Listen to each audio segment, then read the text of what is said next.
Today, we're talking about faith and spirituality in action. The final minisode of the week. Let's talk about what it looks like when you're practicing faith and spirituality.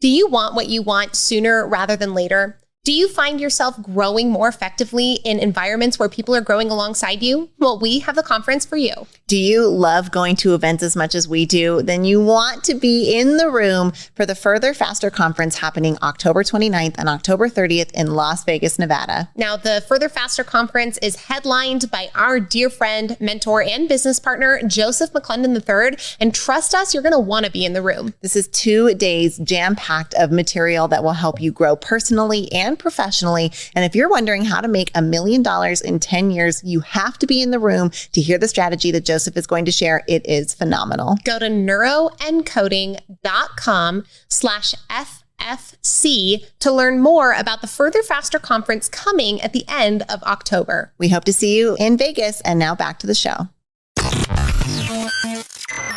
You're enjoying this episode on Angel Phoenix Productions Podcast Network. To explore a complete lineup of quality programs and media production services, head on over to angelphoenix.com or like our Facebook page at facebook.com/Angel Phoenix Productions.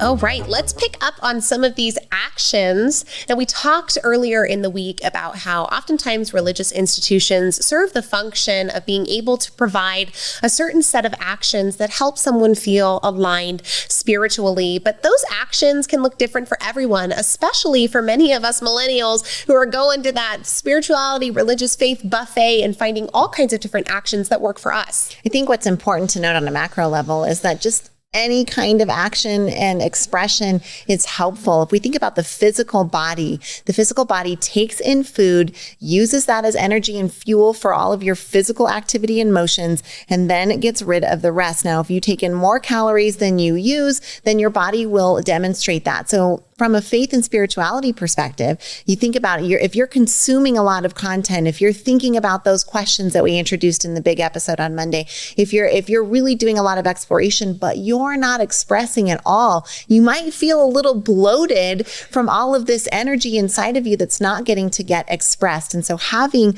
some kind of expression, a ritual, a habit, even if it's just meditation, something that you do that demonstrates that commitment to faith and spirituality and that connection will help you build it and help keep it flowing so it doesn't bloat inside of you. Now, what I love that analogy, by the way, Thank and you. I really appreciate that. I'm gonna just let that be in my own personal spiritual self for a little while.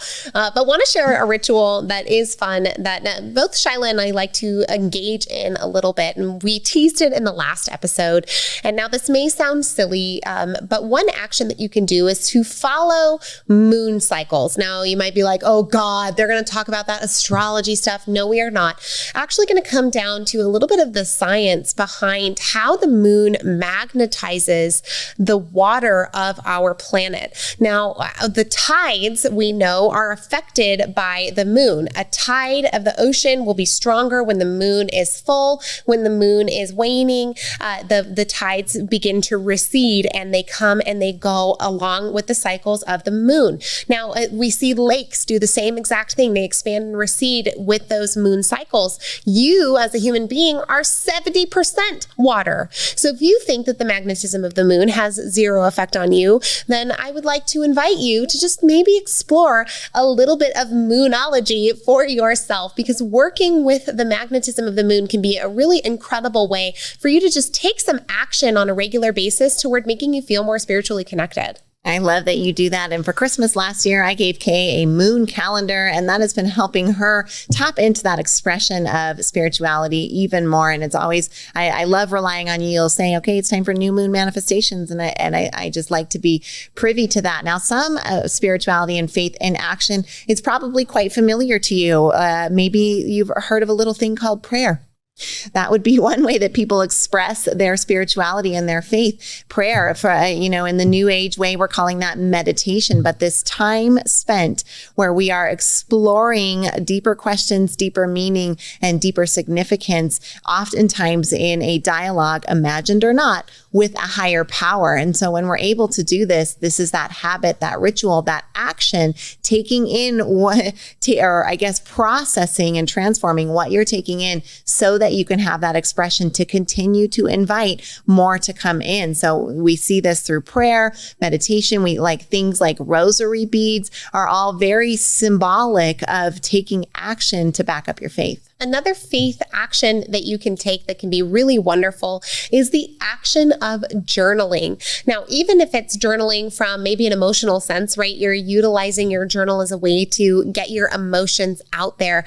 Maybe add some spiritual questions into your journaling. Maybe you're a journaler for the sake of accountability, or maybe you already use the tactic of journaling in your business or in another aspect of your life. Try it in the spiritual sense because it's an action that might surprise you. Sometimes you can, write down a question, and like Shyla said, whether it's God or imagined, the answers come out that feel like they came from outside of you. And what we know about outside feedback is that it is 100% of the time helpful. Now, the other really obvious expression of faith and spirituality is going to church, some kind of weekly service or monthly service, something that you do where you take your physical body somewhere and engage in a practice. So maybe it's a drum circle, maybe it's ecstatic dance, maybe it's a church service, or maybe take me to church. Maybe you're even just finding commune with nature on a weekly walk on Sundays. But whatever it is, however you find it, we hope that you put your spirituality and faith in action, especially after all of this week's teachings.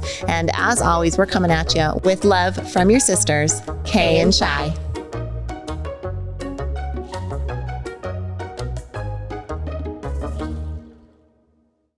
This podcast was a production of Angel Phoenix Productions. Explore more episodes of this show or other great shows on the Angel Phoenix Podcast Network by visiting angelphoenix.com.